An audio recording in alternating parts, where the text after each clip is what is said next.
Justice for Zubeen Garg সকলোৱে লিখিব এটা আৰু সকলোৱে ন্যায় প্ৰাৰ্থনা কৰিব। সদায় কি হৈছিল আমি জানিব লাগে, সেইটোৱে কথা।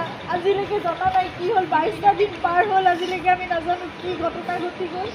কিন্তু আপোনালোকে সকলোৱে লিখিব, আপোনালোকৰ ছ'চিয়েল মিডিয়া আছে, এখন যুদ্ধৰ আমাৰ সকলোৰে এখন হাতত প্লেটফৰ্ম আছে, সকলোৱে প্ৰাৰ্থনা কৰাৰ লগতে আপোনালোকে জাষ্টিছ বিচাৰিব লাগিব। ন্যায়ৰ কাৰণে আমি খুব ধৈৰ্যৰে আমি অপেক্ষা কৰি আছোঁ, কিন্তু সেই ন্যায় আমি পাব লাগিব। সেইকাৰণে সেই যুঁজখনত আমি সদায় ব্ৰতী হৈ থাকিব লাগিব। আপোনালোকক প্ৰাৰ্থনা জনাইছোঁ।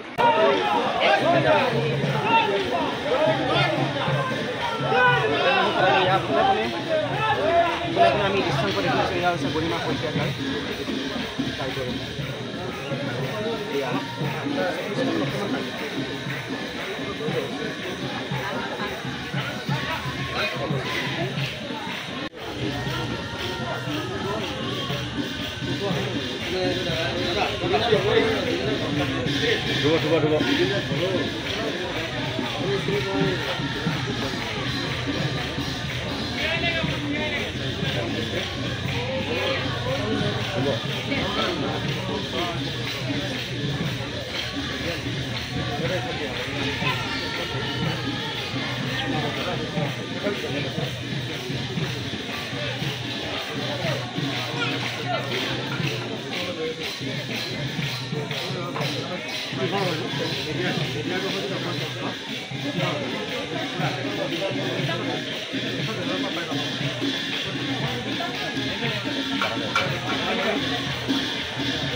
সন্মান জ্ঞাপন কৰিছোঁ, আমি দেখা যে সমগ্ৰ পৰিৱেশ আজি 22 দিনৰ পিছতো তেওঁক ইয়াত নেতৃত্ব সম্পন্ন কৰা 22 দিনৰ পিছতো এটা এনেকুৱা ধৰণৰ পৰিৱেশ সৃষ্টি হৈছে।